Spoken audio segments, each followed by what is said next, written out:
이야기를 이어갑니다. 지난주에 처음 시작했죠.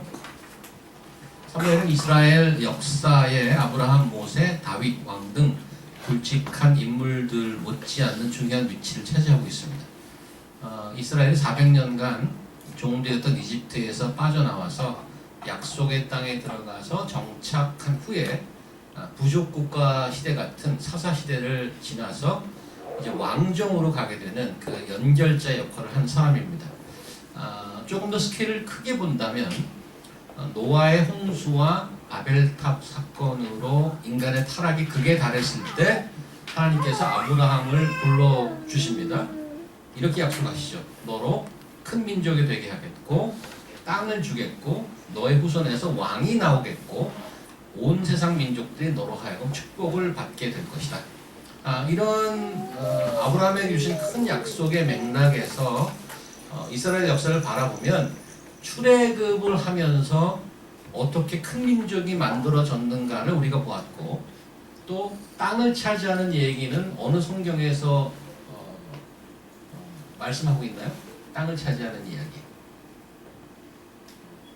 이야기는 여호수아서에서 얘기하고 있죠. 지금 그 아브라함의 약속들을 짚어가는 겁니다.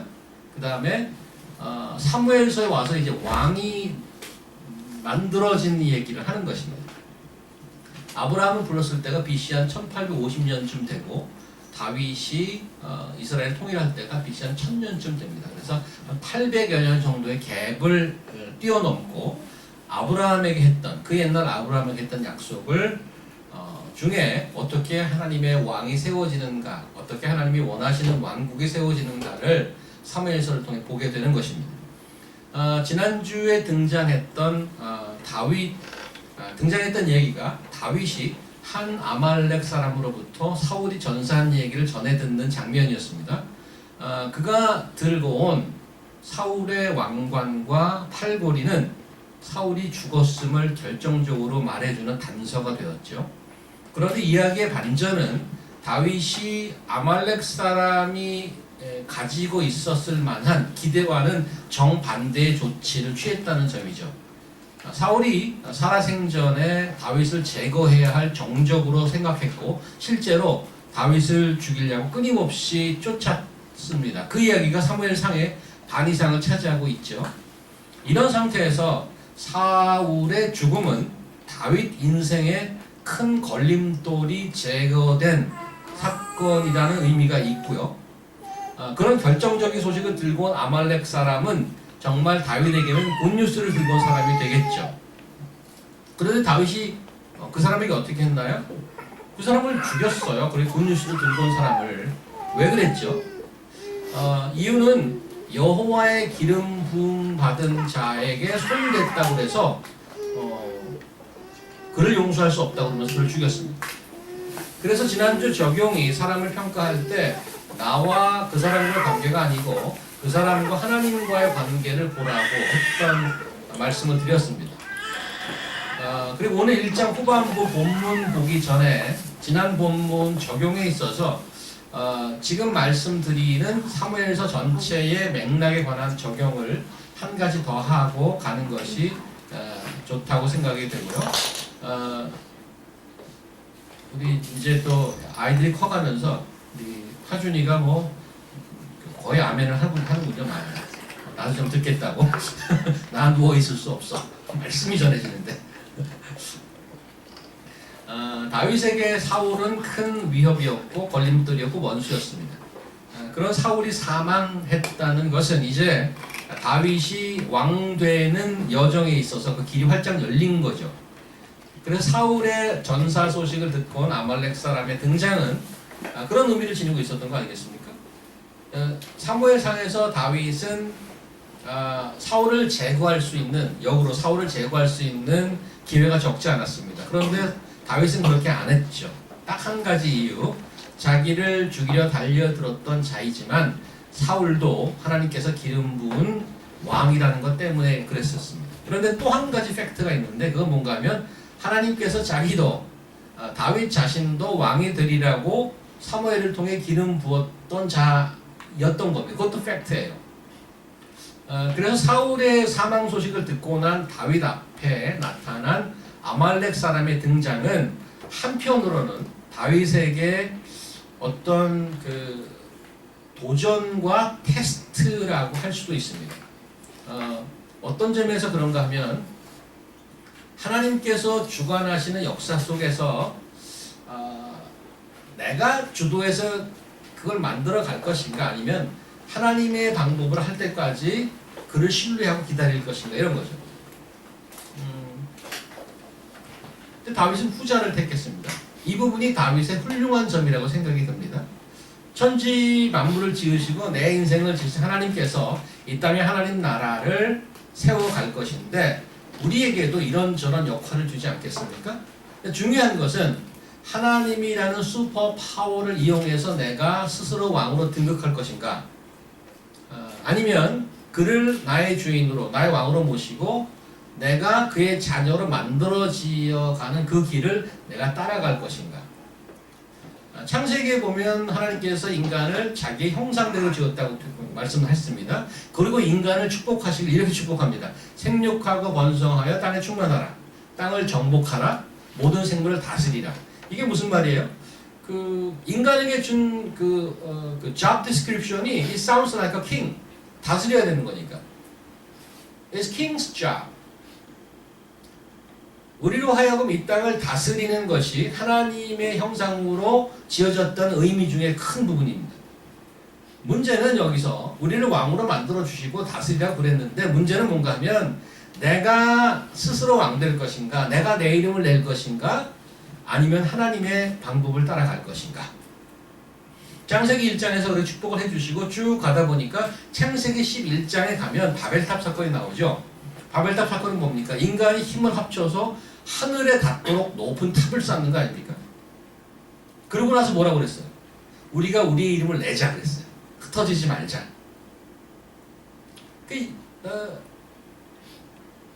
바벨탑이 보여주는 상징은 우리가 스스로 왕되자는 이야기입니다. 그 사건 바로 직후에 어떤 구절이 나오는지 아십니까? 바벨탑 사건이 창세기 11장이란 말이에요. 12장에 무슨 사건? 성경 전체로 굉장히 굵직한 사건이 나오죠. 지금 그랬어요. 바벨탑 사건의 상징은 인간이 스스로 왕되고자 애쓰는 모습이라고. 하늘에 닿겠다, 이게. 내 이름을 내가 내겠다. 그 다음에 바로 나오는 사건이 하나님이 아브라함을 부르는 사건입니다.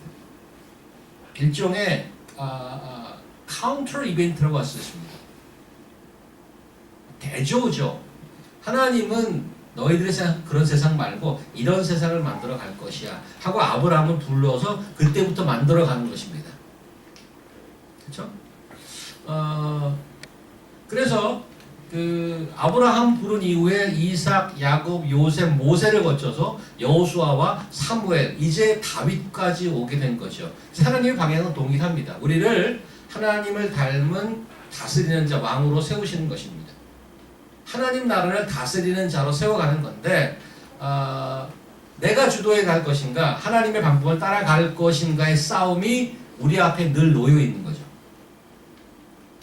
어려운 고생 속에서도 말하자면 초기에 다윗은 그 유혹을 이겨낸 사건이 아말렉 사건입니다. 아말렉 사람을 만난 사건이죠.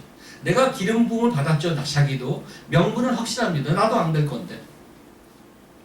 근데 그런 상황에서 내가 주도해 갈 것인가? 그걸 주도해 가라고 아말렉이 온 거예요. 당신 왕 맞아. 사울 죽었어. 이제 왕 되셔야지. 그리고 한 자리 차지하려고 온 겁니다. 아말렉이.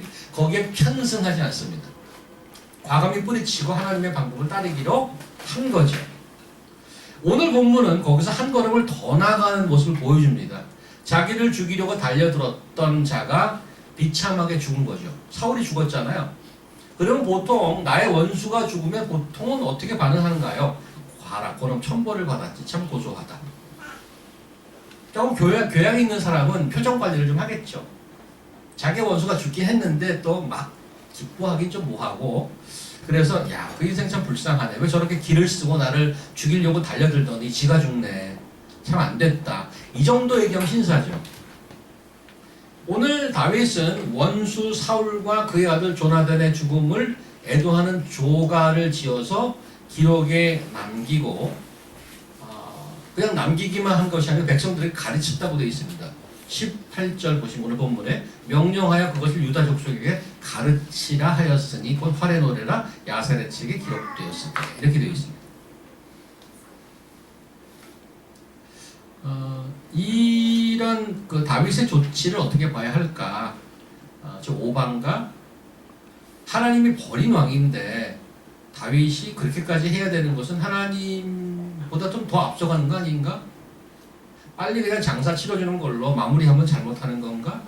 이런 생각들을 가지고 오늘 본문 함께 보도록 하겠습니다. 17절 보시면 다윗의 애가 슬픈 노래를 만들어 모든 백성에 가르치고 책에까지 기록해 줍니다. 지난주에 11절 12절에 보면 사울 왕이 죽었다는 소식을 듣고 다윗이 이런 반응을 보이죠. 한번 보실까요? 지난주에 선경자매 한번 읽어보세요. 그 이튿날 블레셋 사람들이 죽은 자를 벗기러 왔다가 사울과 그 세 아들이 길보아 산에서 죽은 것을 보고 사울의 머리를 베고 그 갑옷을 벗기고 자기들의 신당과 백성에게 전파하기 위하여 그것을 블레셋 사람의 땅 사방에 보내고 그 갑옷은 아스다롯의 집에 두고 그 시체는 벳산 성벽에 못 박음에. 네, 잘못 갔군요. 제가 혹시 사무엘하 1장 11절 11절 안 드렸나요? 혹시 안 드렸어요? 죄송합니다. 이거는 나중에 다시 나옵니다. 이건 지금 나올 거리가 아니고 사무엘하 지난주에 본문 중에 11절 12절을 한번 외숙자매가 주십시오. 근데 그건 뭘 보려고 하는가 하면 오늘 그 다윗이 지었던 애가는 슬픔을 표현하는 한 방법 중에 하나인데 지난번 봤던 다윗의 반응도 슬픔의 한 표현입니다. 그런데 그때는 듣자마자 바로 나왔던 반응이죠. 바로 나왔던 반응이 어떻게 나오냐면 못 찾으셨어요? 몇 절? 그냥 두 절, 11절, 12절. 11절, 12절 두 절만. 지난주에 그 사울이 죽었다는 얘기를 듣고 어떻게 반응했나 다윗이 이렇게 반응하죠. 보여주세요.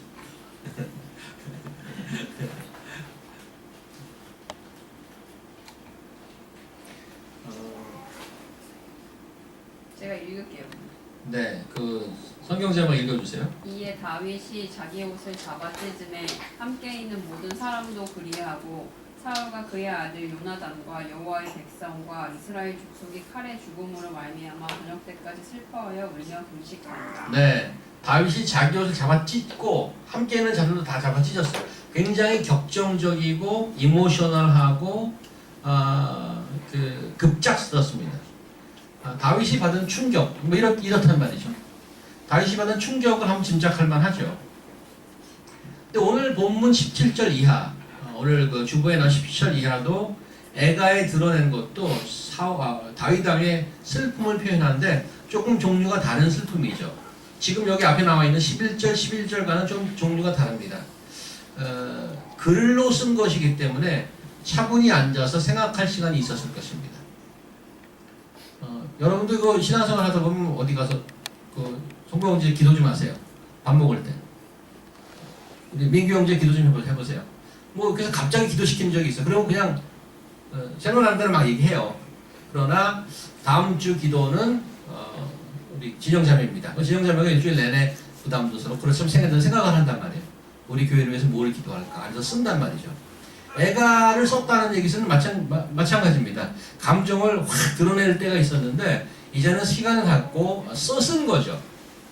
기록으로 남겼다는 것은 이런 사건을 통한 슬픔은 그냥 확 감정을 쏟아내고 마는 게 아니고 계속 생각하고 지속적으로 슬픔에 대한 생각을 어떤 면에서는 간직해야 된다고 얘기하는 거죠. 제가 아는 목사님 참 효자셨어요. 아버님이 장로님이고 어머님이 권사님인데 어머니가 일찍 돌아가셨어요. 또 어머니를 참 사랑한 그 목사님이 어머니 돌아가시고 나서 너무나도 힘들어했어요. 장례식을 치르고 나서 그 어머님 영정사진을 그 방에다가 이렇게 놨는데 당시 뭐 부목회자였어요. 그분이 부목회자는 한국교회 부목회자는 뭐 세븐데이라면 엄청나게 바빠요. 새벽기도부터 시작해갖고 밤 집회까지 쉴 시간이 없어요. 엄청나게 일이 많은데 그러고 나서 집에 와서 파김치가 돼서 왔는데 집에 오면 거기 어머님 사진이 있는 거예요. 그걸 붙들고 또 밤새 우는 거예요. 새벽기도 나가야 되는데 매일 그러는 거예요. 어머니가 너무 보고 싶은 거죠. 근데 그 당시에 그분이 결혼한 지 얼마 안 되셨어요. 좀 신혼인데 어머님은 돌아가셨으니까 사모님 옆에서 보기에 너무 안타까운 거예요. 같이 울기도 하고. 근데 그러기를 한 달, 두 달, 세 달, 6개월을 계속 그러는 거예요. 그래서 이제 사모님이 하루는 목사님 불러서 또 붙들고 울길래 조용히 얘기했었어요. 조심스럽게. 목사님, 이러다가 당신 죽습니다. 새벽도 나가야 되는데 밤새 이 사진 붙들고 울겠어요? 사진을 그만 치우세요. 근데 목사님 동의했어요. 아, 그렇지. 뭐 매달리 고이 잡고 있을 수 있나. 그리고 사진을 치우고 조금 나아졌다는 얘기를 들었습니다. 슬픔에 그 대처하는 방법은 사람에 따라 다양하죠. 지금 목사님처럼 어머님의 잃은 슬픔을 보여잡고 오랜 기간 슬퍼하는 사람이 있는가 하면 야, 힘든 건 빨리빨리 털고 나가자. 산 사람은 살아야지. 이렇게 빨리 털고 가는 분들도 물론 있습니다. 오늘 다윗이 슬픔에 대처하는 방법은 독특하죠. 애가를 지어서 죽은 이를 슬퍼하고 거기서 끝나지 않고 사람들에게 그 조가를 부르게 하고 심지어 가르치기까지 했다고 기록하고 있습니다. 왜 그렇게 할까요? 20절 오늘 보면 20절 21절 보면 사울과 조나단의 죽음이 가져다 준 이스라엘에게 준 그 shame and 수치를 분명하게 기록하고 있어요. 20절 보세요. 이 일을 가드에게도 알리지 말며 아스글론 거리에도 전파하지 말지어다. 블레셋 사람들의 딸들이 즐거워할까? 할례 받지 못한 자의 딸들이 개간을 부를까? 염려하는 것. 이스라엘 입장에서 보면 자기 왕이 전사했다는 얘기는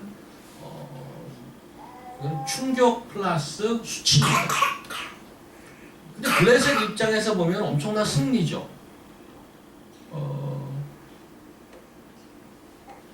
승리하면 그 옛날 전쟁에서 승리하면 적군의 왕이나 장수의 목을 베어서 전국으로 퍼레이드를 벌이죠. 모르는 사람 앞에 매달아 놓습니다. 블레셋의 모든 일간지와 방송이 다 그 길보아 전투의 승리에 대한 거 대대적으로 보도하지 않겠습니까? 조금 전에 그 구절을 가보세요.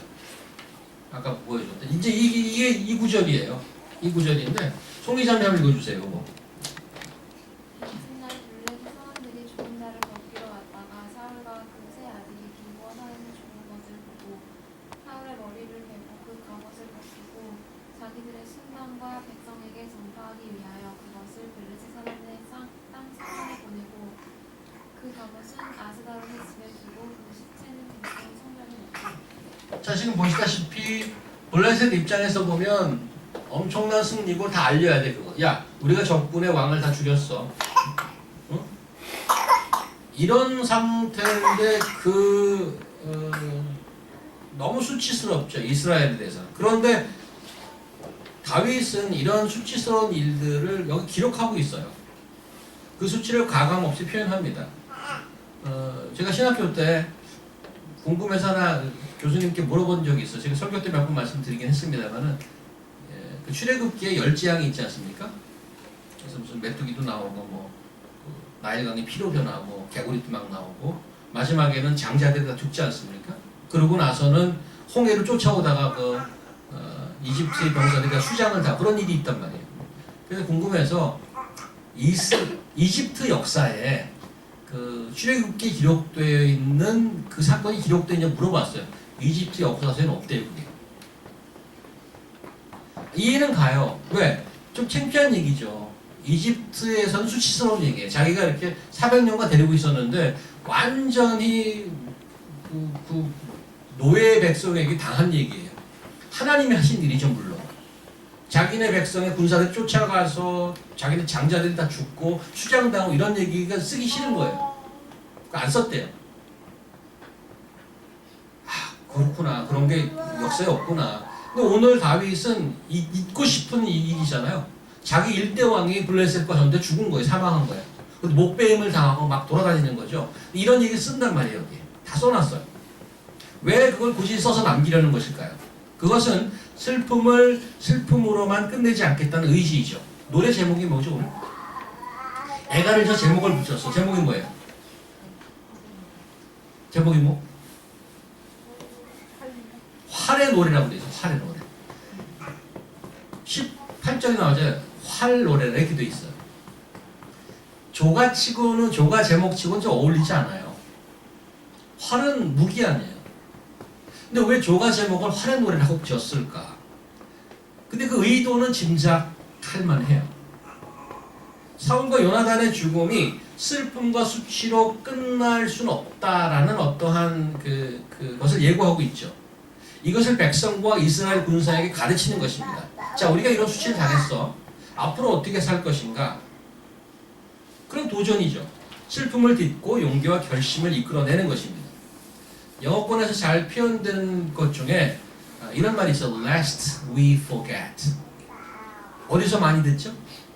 주로 이 표현이 나오는 오케이전이 있어요. 언제 이 표현이 많이 나옵니까? Lest we forget. 민규 형제, 어디서 이게 많이 나옵니까? 이런 거. Lest we forget. 주로 어디서 이런 거 많이 보죠? 메모리얼 데이나 베테랑스 데이가 많이 나옵니다. 여러 잊지 않기 위해서 이런 뜻이잖아요. 우리나라 같은 현충일 같은 거죠. 나라를 위해 싸우다가 돌아가신 우리 용사들을 잊지 않겠다 이런 얘기죠. 그들을 기억하는 이유는 같은 슬픔을 반복하지 않겠다는 얘기예요. 그들 때문에 현재 우리가 있고 그들의 목숨이 헛되지 않도록 우리는 더 굳게 잘 살아보겠다는 결심의 표현이기도 합니다. 이것은 꼭 전쟁에서 죽은 이들을 그 상황에만 적용되는 것은 아닐 것입니다. 우리 믿는 이들에게도 수많은 슬픔과 어려움과 질병과 아픔과 죽음이 있습니다. 그 슬픔을 어떻게 극복해 갈 것인가? 힘든 건 빨리빨리 털고 가자. 그런 건가요? 그래서 오늘 이 애가를 지어서 그 슬픔을 어떻게 대처할 것인가를 보여주는 오늘 이 맥락에서 좀 비슷한 얘기를 하나 보면 전도서의 한 구절을 같이 나눠보려고 합니다. 전도서의 구절을 보시면 용철 형제 한번 읽어주시겠어요? 초상집에 가는 것이 잔치집에 가는 것보다 나으니 모든 사람의 결국 이와 같이 되리라. 남자가 이것에 유심하리로다. 슬픔이 웃음보다 나음은 얼굴의 근심함으로 마음이 좁게 되느니라. 지혜자의 마음은 초상집에 있으되 우매자의 마음은 연락하는 집에 있느니라. 긍정의 힘이라는 책이 베스트셀러에 오르는 시대를 살고 있습니다. 힘든 건 빨리빨리 있고 행복하고 긍정적인 것만 생각하고 가자는 게 대세인 세대입니다. 이런 자세에 대해서 긍정적인 면이 분명히 있습니다. 맨날 어려운 거에 둘러 앉아갖고 숨만 들고 내 가슴만 치고 살 수는 없는 노릇이죠. However, 힘겹고 슬픈 때를 그저 잊고 사는 것이 능사는 아닌 것입니다. 힘겹고 슬픈 것을 어떻게 기억할 것인가, 그것을 잊지 않는 것이 지혜입니다. 오늘 지혜, 여기 지금 지혜서인 전도서에 나와 있듯이 잔치집에 가는 것보다 초상집에 가는 것이 훨씬 더 지혜라고 얘기합니다. 왜? 거기 가서 배울 게 훨씬 더 많습니다. 인생에. 어떤 방식으로 견디느냐가 우리 인생을 깊게 해주죠. 그래서 지혜로운 자는 잔치보다 장례식에 더 갑니다. 저희 어머님이 시무 권사를 할 때, 제가 서울 영락교회를 다녔기 때문에 굉장히 큰 교회예요. 일주일에 그 장례식이 안 난 주가 없어요. 거의 매주 장례식이 나요. 두세 건씩 그것도. 워낙 교인이 많으니까. 그래서 그 상례부에 계셨는데 조상 그 장례가 나면 거기 쫓아가는 게 이래요. 그 사역이 그냥 같이 가서 앉아서 같이 찬송 불러드리고 그냥 같이 장례식에 쭉 참여하는 거야. 장지까지 가서. 그게 이제 사역인데 그때 어머님이 아버님이 돌아가시고 나서 그런 사역을 하셨는데 어머님이 40대 초반에 혼자 되셨으니까 한 40, 50대였을 거예요. 저보다도 지금 어린 나이죠. 지금 제 나이보다도 어린 나이예요. 근데 장례식에 그렇게 거의 매주 갔단 말이죠. 근데 거기 가면은 배울 게 참 많다라고 저에게 했던 그 기억이 나요. 그래서 어떻게 이 슬픔을 이어갈 것인가. 그래서 22절, 23절 한번 보십시다. 22절, 23절은 특별히 사울과 요나단이 어떤 자인가에 대해서 기술하고 있는데 그들의 군사적인 용맹성을 먼저 언급하죠. 22절에 보면 요나단의 활, 뭐 사울의 칼 이런 표현이 있습니다. 그 활과 칼은 그 무기 아닙니까? 이런 얘기를 하고 그다음에 23절 뒤에 보면 그들은 독수리보다도 빠르고 사자보다도 강하였도다. 그래서 어떤 그 피지컬한 파워를 얘기하고 있는데 23절 첫 번째 줄에 우리가 그냥 지나갈 수 있는 게 하나 있어요. 지나칠 만한 짧은 구절인데 여기 이렇게 돼 있어요. 사울과 요나단이 생전에 사랑스럽고 아름다운 자이러니 이런 표현이 있어요. 이건 어떤 군사적인 파워를 얘기하는 게 아닐 것입니다. 이들의 성품에 관한 얘기일 텐데 그 다음 줄에 이렇게 나왔어요. 죽을 때도 서로 떠나지 아니하였도다. 이게 무슨 말일까? 무슨 얘기를 하고 싶은 것일까? 요나단은 다윗이 궁극적으로 이스라엘의 왕 될 것을 알았던 사람입니다. 그 말은 무슨 말인가 하면 역으로 하면 자기 아버지에 대해서 소망이 없다는 얘기이기도 합니다.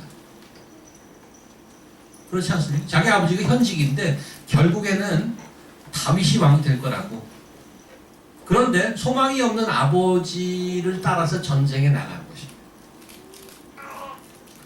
사실 다윗이 자신을 죽이려고 했던 사울에게 손대지 않고 이토록 애가까지 지어주었던 것에 대해서 사실은 이해가 잘 안 되는 부분이 없지 않아 있습니다.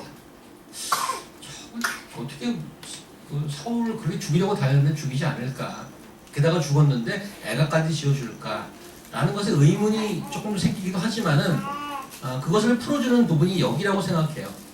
그게 뭔가 하면 자신을 끝까지 지지하고 사랑해 주었던 그 사울의 아들 요나단의 역할이 무관하지 않다고 봅니다. 다윗은 그 친구 이상인 형제 요나단의 아버지 사울을 함께 받아들인 것입니다. 지난주에 언급했던 것 중에 하나님과 사람의 관계를 보고 그 사람을 보라는 얘기를 말씀을 했습니다. 그렇게 평가하라고. 예수께서 사랑해서 아들을 내어준 수많은 형제자매들이 있습니다. 내가 그 사람과의 직접적인 관계 이전에 그 사람과 하나님과 어떤 관계인지를 먼저 보라고 말씀드렸습니다. 그래서 우리랑 별로 살갑지 않고 좀 불편하고 좀 나쁘게 굴어도 그 사람을 위해서 예수께서 돌아가셨다는 것을 우리가 알면 그 사람을 사랑할 수 가능한 거죠.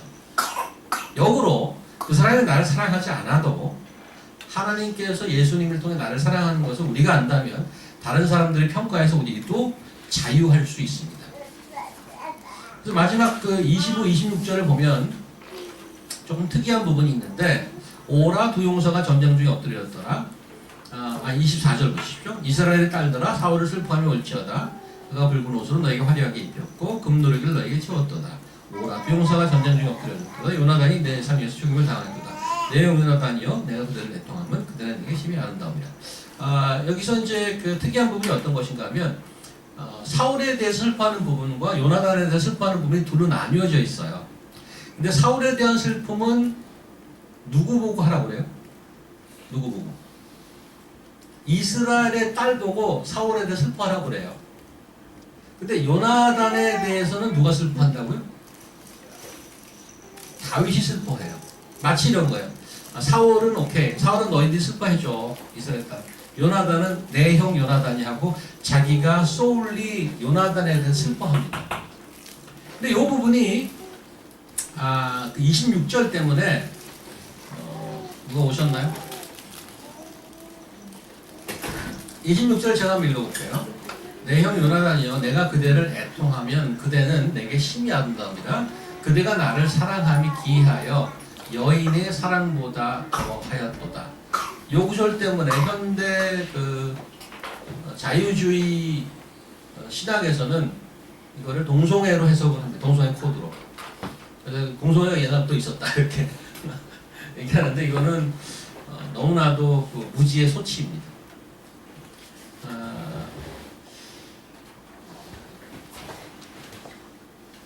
다윗이 요나단에 대한 사랑을 여인에 대한 사랑에 비유한 것은 그 종류와 기품의 다름을 얘기하는 것입니다.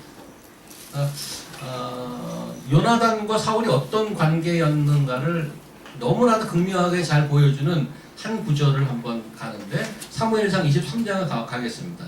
이건 어떤 컨텍스트인가 하면 자기 아버지 사울이 다윗을 죽이려고 이렇게 달려들던 그런 때인데 그때 이제 이런 두 사람이 만나게 되죠. 민규 형제 한번 보이시나? 자, 한번 읽어주시겠어요? 다윗이 황무지 요새도 있었고 또 황무지 산고래도 유하였으므로 사울이 매일 찾되 하나님이 그를 그의 손에 붙이지 아니하시니라.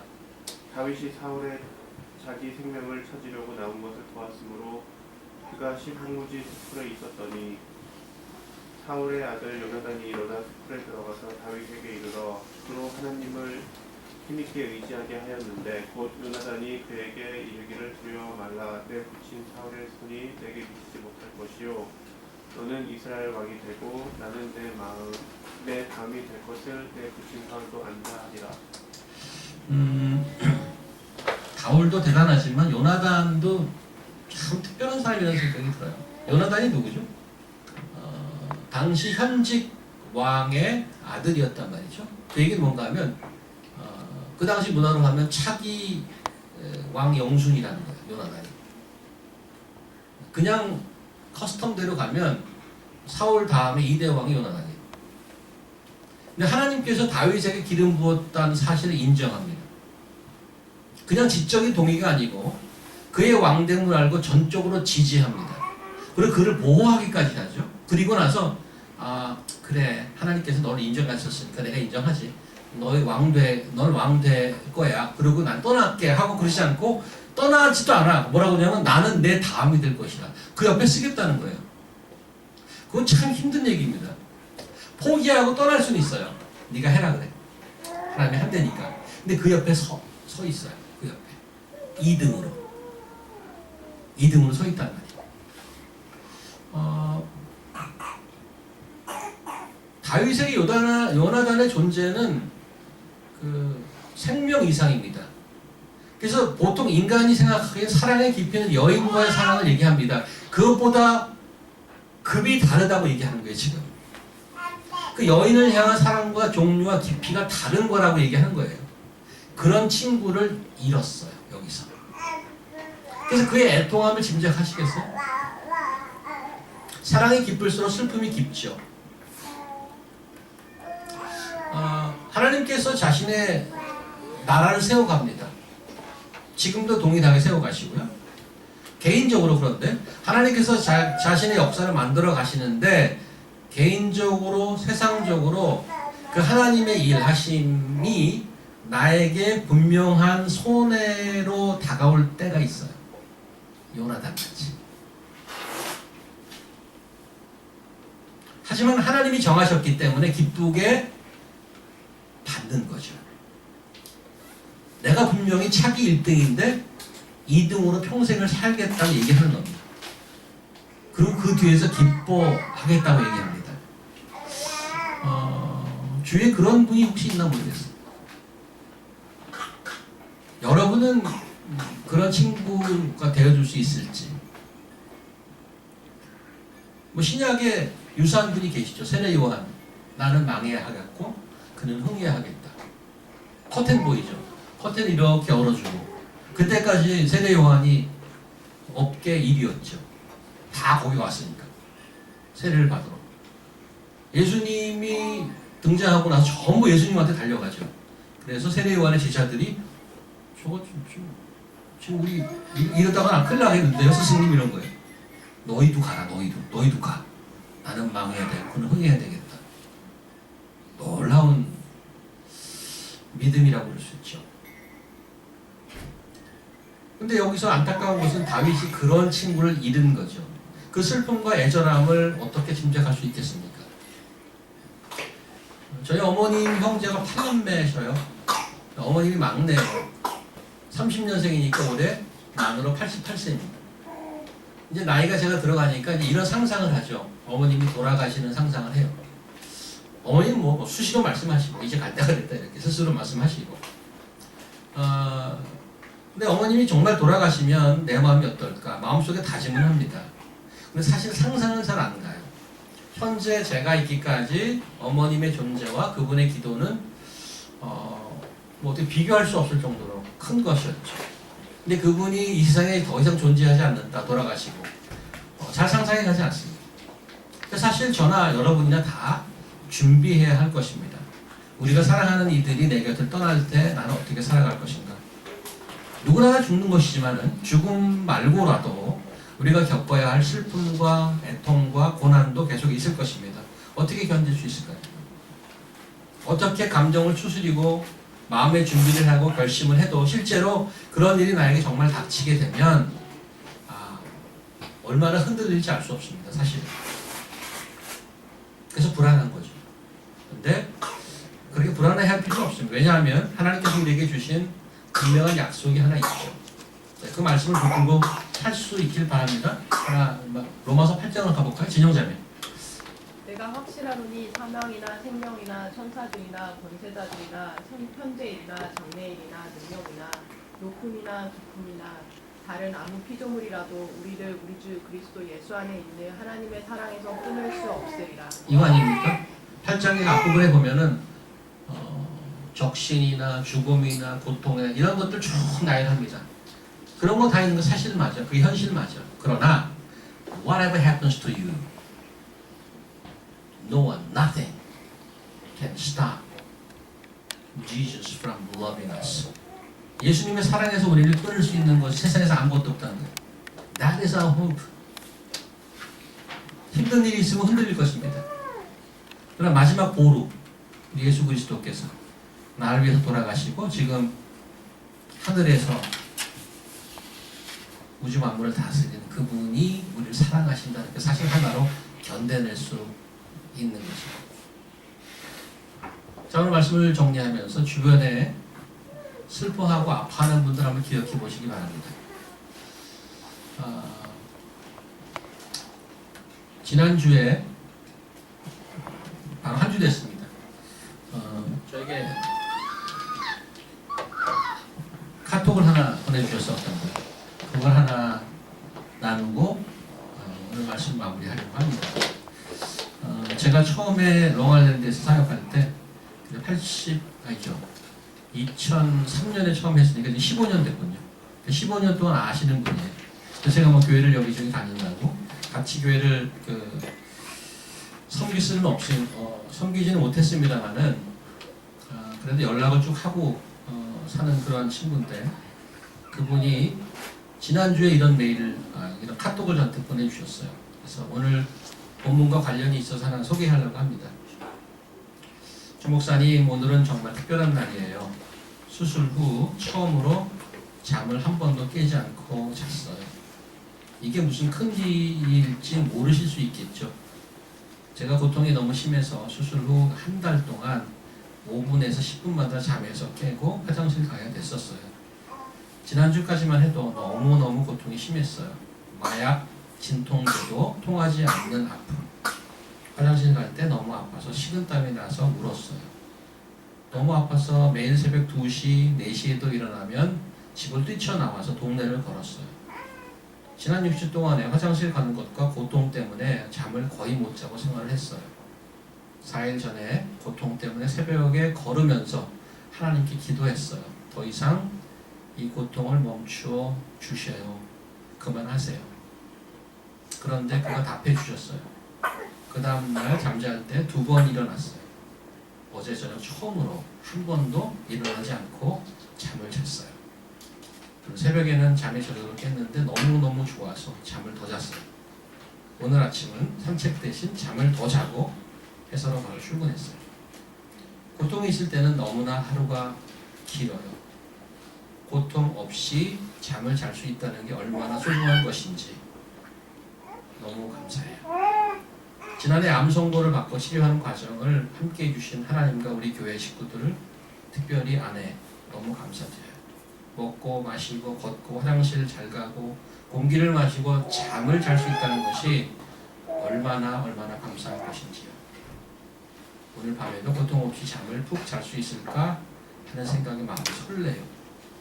나중에 더 자세히 스토리를 나눌 기회가 있기를 바라요.